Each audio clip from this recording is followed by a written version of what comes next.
Hey guys, how's it going today? So what am I working on now? Well, I got this Ford Ranger here. I don't even know what year it is. You ever notice that? I don't know what year most cars are when I get them.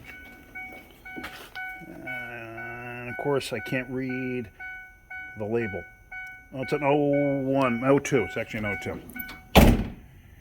So anyway, what am I doing to it? Well, it's got a heater cord that's leaking. Not physically leaking on the floor or anything, but when you're driving it, the windows fog up and you get a sweet smell inside. If you've never experienced a heater core leak where you get the smell in the car, I can almost describe it like maybe as like a sour pineapple smell. It's like kind of to the sweet side, but it's a little on the sour side. It's definitely an odor you would notice. Most of the times, green coolant has a more distinct smell than the others. But anyway, so we're going to be doing a heater core on this. I've actually never done one on one of these. I did have a dashboard out of one of these not too long ago. Well, I should say it was a year ago. I'm not sure if that's what's involved in doing a heater core. I'm assuming it probably is. So I'm going to look it up real quick, see what's involved. Ford was great sometimes. They actually, if you dropped the glove box, they actually had an access panel on some vehicles. It was like 4 screws. Take the 4 screws out, undo the heater hose under the hood, and the damn thing slid out like a cartridge. It was awesome when they did that. Not everyone has that. Not every one of Ford's has that, but that was a great idea when Ford did that. I love that. But yeah, so what we're going to do now is I'm going to look up and see what's involved, and then I'm going to look for myself, because sometimes what's involved and what's actually involved, or what the service manual says and what's actually involved, are two different things. A lot of times you can shortcut things, sometimes you can't. Sometimes the service manual makes it out to be so much easier than it really is. It happens. So, all right, let's start with that. All right, so the job calls for 8 hours. The reason it does, and I do remember now, you do have to take the AC condenser out on this. And this is like a GM setup where it has the evaporator core on the outside. And the reason you have to take this out is because there's bolts underneath that hold the heater box in place. You do have to take the dashboard out and everything else. So I'm going to have to suck the AC down and everything else. First step, I'm going to disconnect the battery.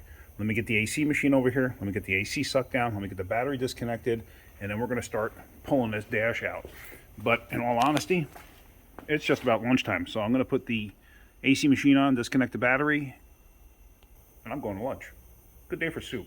It's cold. It's windy. It's only like 38 degrees today. This is North Carolina. We're on the border of South Carolina. Not supposed to be this cold. Whatever. I'm from New York. I could take it. All right, so with the battery disconnected like that, there's a nut up here, a nut over here. There's one down below. I got to take the heater hoses off. If I'm not mistaken, I got to take the cruise control unit, move it over, and I'm pretty sure I got to take the PCM out of the cowl here. Like I said, the AC's, I recovered it, so I got to disconnect the lines. Not a big deal. I'm not going to cover absolutely everything in this video. I can't at the moment, so I'm just going to show you the highlights of it. There's supposedly one nut down below there that you can't see, but I think once I have stuff out of the way, I might have a better shot at it. So let me start disconnecting. Now the cruise unit only had one screw up here. Took that one screw out, the whole thing came out. I just laid it over there. Ford has these weird connectors. See this one? And it's actually not that they're weird, but like you would think that you would have to pull up on this tab to remove it. You can, but you don't have to. These you can actually push in like that and release them.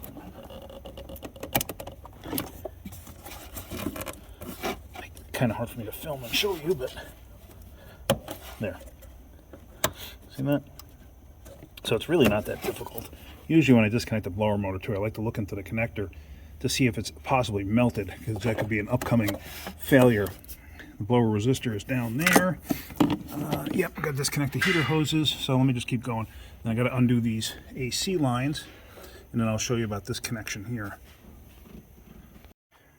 Now I'm all for not fighting with stuff, so I'm actually going to take these reservoirs out of the way. It should just be the 2 screws here and here, and I'm also going to take the air box out of the way, just so I'm not fighting with stuff over here. Just give yourself as much room as possible.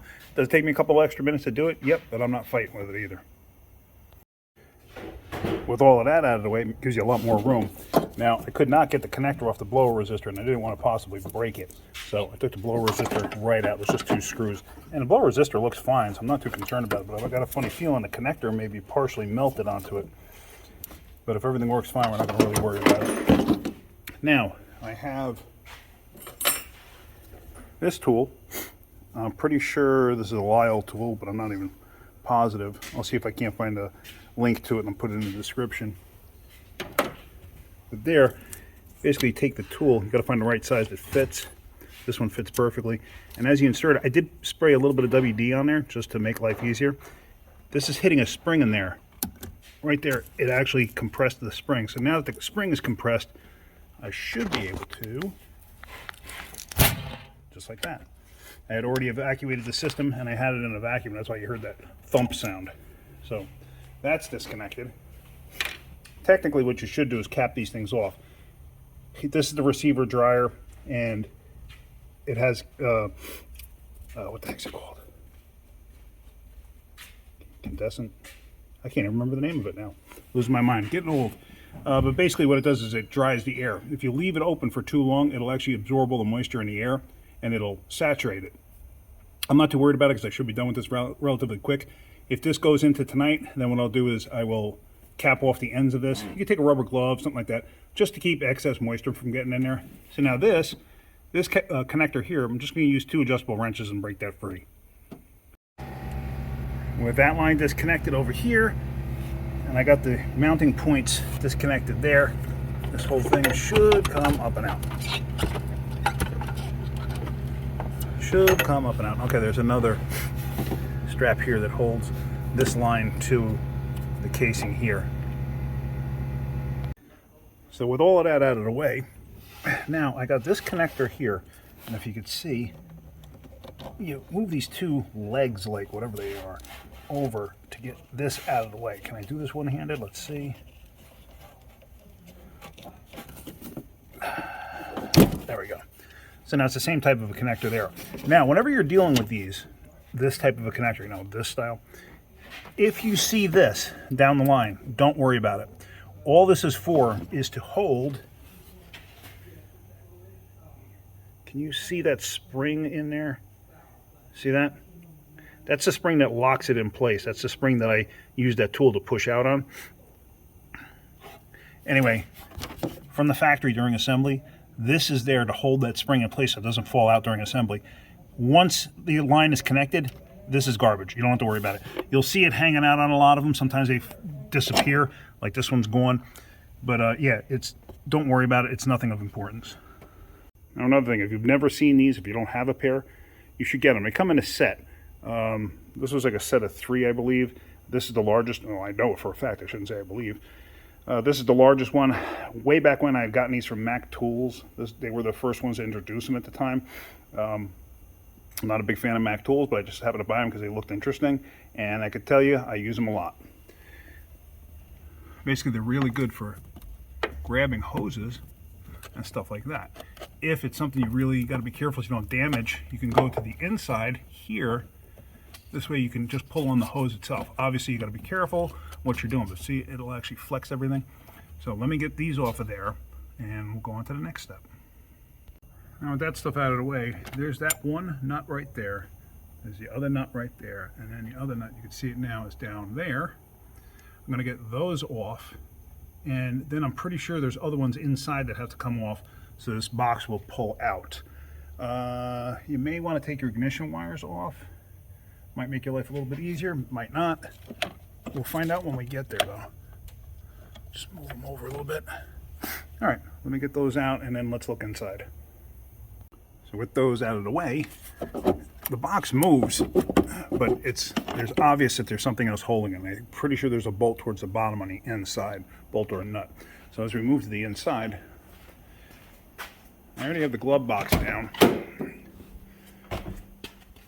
Now to get the glove box down, it's just got these 2 tabs, one there, one there. Basically, it does this because it's going to be on the other side of this to keep it from coming open too much. What you do is you basically just depress them like that, and then the door will come down. So I'm going to take the door off. If you look closely, that right up there. That's the top of the heater core right there. So I'm not sure, I may not have to take that box completely out, but I'm taking the glove box out just to make my life a little bit easier. I might not even have to, but I'm going to. It's really only 2 7mm screws if I'm not mistaken. All right, glove box is gone. Those 2 screws came right out, no problem. That should be the nut right there. I don't think there's another one. I think that's the only one that holds the AC in place, but I'm not positive. I'm going to take it out and let's see. In case you're wondering, that's the inertia switch if you've ever heard about it. That right there, if you get rear-ended, you have some kind of an accident, this thing will trigger, that piece on the top will pop up, that shuts the circuit off for the fuel pump, so the fuel pump doesn't stay running. If you ever get in your Ford and it doesn't run, like let's say you're in a parking lot and it won't restart, or you get into a minor accident, it won't restart, check that. It's not in the same place on all vehicles. On this one, it happens to be right there. Because I've seen it where somebody's car gets hit in a parking lot, they don't even realize it, and now all of a sudden their car won't start. Well, it's because you have no fuel pump. Just double check that. You can Google it or whatever. They're different on every car. But if you see that red piece popped up, just push it back down. All right, so that's out. Now, one thing of note. See this pad I'm kneeling on? You younger guys out there, you're not invincible. Trust me. I'm 56 years old and I'm falling apart.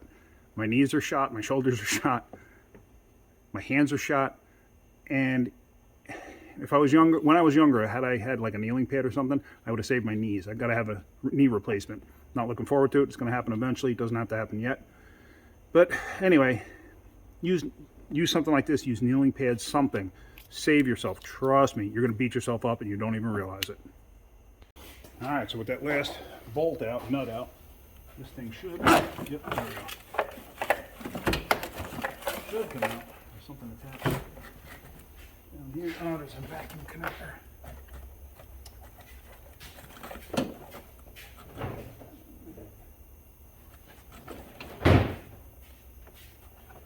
There's a vacuum connector on the back side. All right, just disconnect that.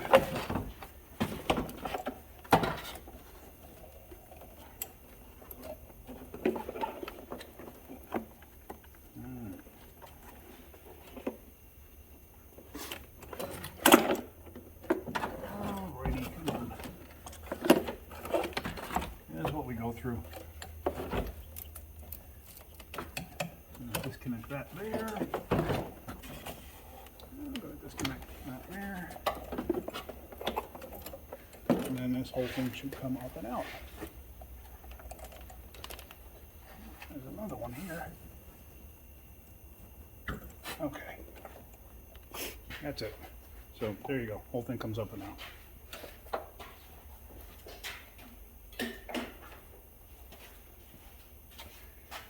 And so now, look really close. There's your heater core. Let me shut that light off. Sorry, didn't realize I had it on. There's your heater core. You can see the staining on it. That's because it's leaking. And actually, you could see it dripping out there?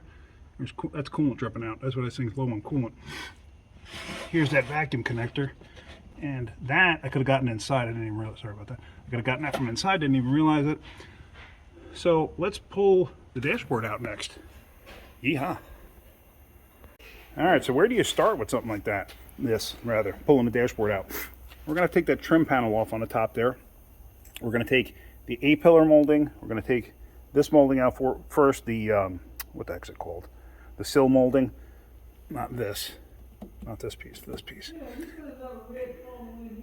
And then we're going to be dropping the steering column. Basically what you're going to do is get your trim panel tool underneath there. I've spoken about this tool before. It's an excellent tool. Definitely worth buying. Oops, sorry. Sometimes I focus more on what I'm doing than filming.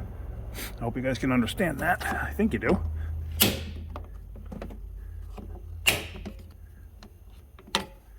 But yeah, this tool in particular, man, it does not flex or anything.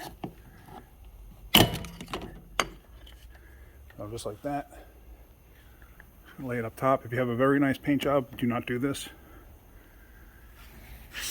And then the A-pillar, this panel, most of the times you have to pop this end this way. Most of the time, not all the time. So be mindful of what you're doing. And then a lot of times it'll have clips pushing in this way. Like that. Okay. So I'll take that out. I think on these, do I have to? I don't think I have to take the A-pillar molding out up there. I think everything clears if I'm not mistaken. But like I said, make sure you disconnect the battery because you have airbags to deal with. All right, so let's take this console out. Let's drop the column, do the same thing on the other side with the sill molding.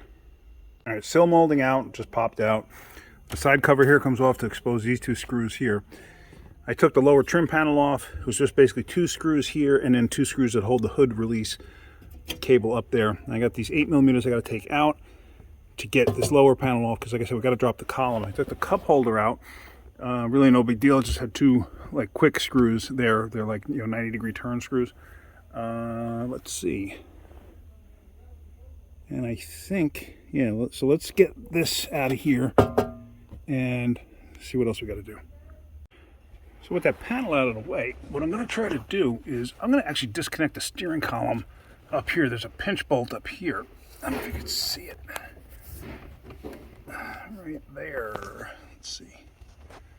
Focusing on it. Yeah, you see it right there. And I take that pinch bolt out. I'm going to lock the steering wheel. I'm going to leave the steering wheel attached to the dashboard because if I'm not mistaken, I think I can move this entire dash back enough to do what I have to do without actually taking the steering column completely out. I could be wrong, and if I'm wrong, it's just going to make more work for me, but I think I can do it. So let's try it and find out. And now with that disconnected, I had to have the steering wheel over 45 degrees to the right. I mean, to the left, sorry. To the left to do that. Just remember that when you're going back together. I had to have 45 degrees over to the left, and then I had to return it back to center for it to lock. So it's locked now. So I just have to remember that when I put it back together, because you don't want to be off, because if you're off, you can break the clock spring. Now onto the top of the dash, you got to pop out clips. And you got to be careful. I mean, it does happen. There's nothing you can do about it. You can crack the dashboard. You can break this panel here. But, I mean, how are you going to avoid it? A lot of times you can't. Like right there. Pretty sure I cracked that. Especially down here. You try not to, but you can't avoid it sometimes.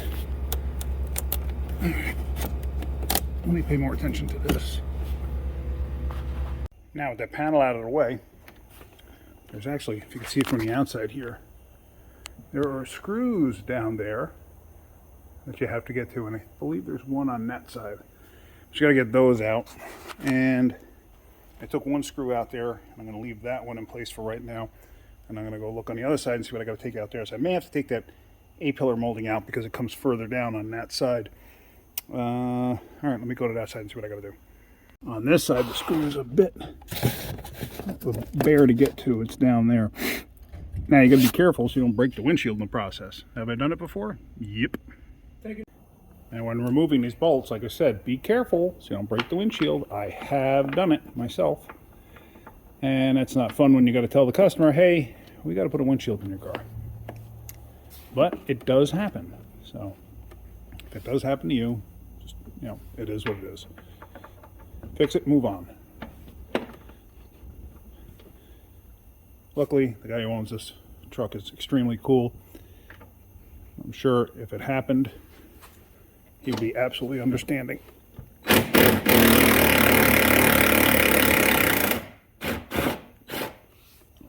Actually, you can see that.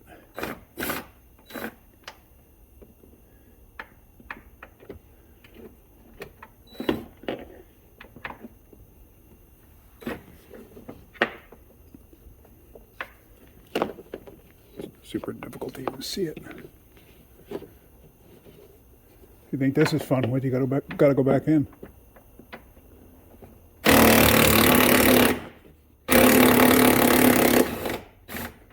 All right. So those are out.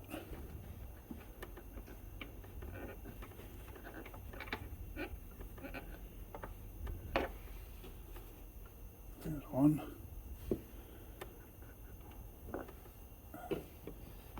There's the other. I already took the other one out on the other side.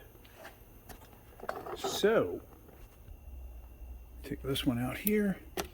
I'd already loosened it.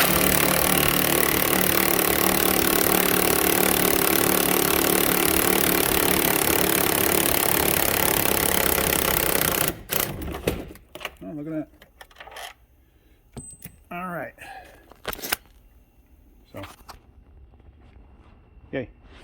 And I still have the one screw on the other side, but it's down low, holding that. So let me get that, and then this whole thing should be able to come completely out of the way. All right, with the whole thing hanging out, I realized I forgot to disconnect the antenna. So, I'm not sure on this. I believe it's a pain in the neck to take it off from here. So what I'm actually going to do is I'm going to temporarily hang it back in place so I can take the radio out, so I can take the antenna cable out. And I may, at that point, I may disconnect the HVAC cables and stuff like that. Because as you see, they run right over there, and I just completely forgot about it. So let's do that. Let's just hang this back in place temporarily with just two screws, one on this side, one on that side, and we'll go from there. Now, if you haven't ever seen this, this is actually a special tool. Ford radios. What you're going to do is you're going to stick it in the holes like this.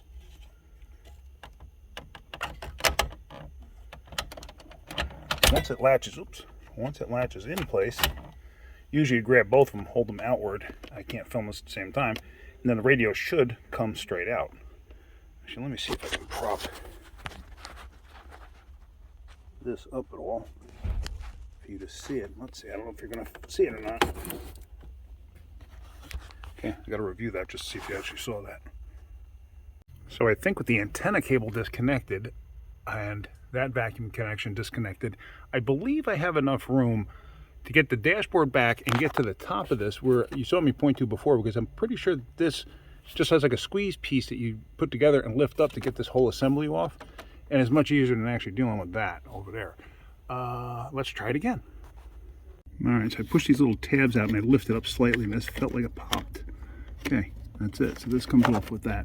So now this should come back enough so I can get some room in there. All right, so with the dashboard back that far, I don't know if you can see the dust in here. That's pollen. Anyway, the dash back that far, I think I can get the case back far enough to get the heater core out, because I believe the heater core just pulls out of the top. I hope I got all the screws out from the other side, but I got to take these three out here, and I think that's it. And that case should go in. I believe. I could be wrong. There could be another stud over here that I don't know about, but let me get those three out and see what happens. It tells you got to take the PCM out, but I'm really not sure why. So the reason they want you to pull the PCM out is this plate that the PCM wedges into jams up into the top of the heater box. I don't recall that from the last one of these that I did, which was last year. But yeah, you cannot get the heater box to come back out, or to come outward, I should say. So it should come out. I was hitting that thing before. All right, I'm gonna have to use two hands to do this. So now the whole thing does just come out.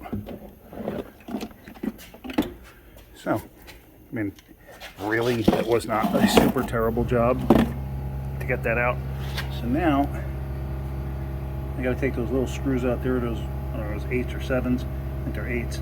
Let me take those out, and then that whole top piece should come off, and then here, of course, should come straight out.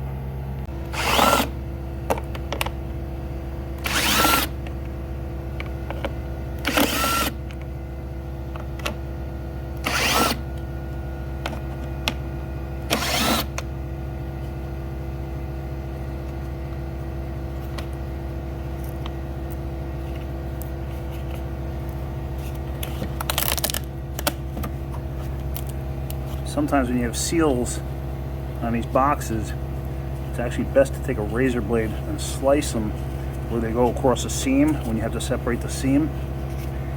This way you don't destroy it. I know I've seen people do that. They'll absolutely destroy stuff in the process of taking it apart because it's not theirs and they don't care.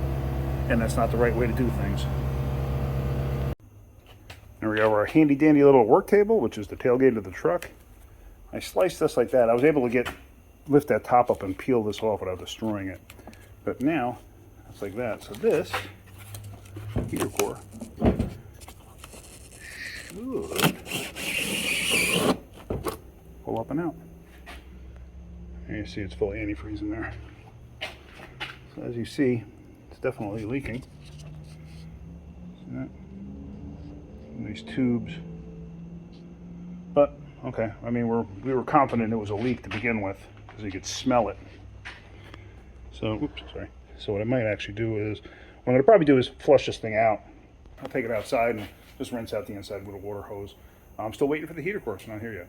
So, I think we're going to end this video right here, because otherwise it's going to get way too long. So there'll be a part 2, me going back together. So if you're getting something out of my videos, hit that like button. If you're good, please subscribe. All right, guys, have a great day. Keep wrenching.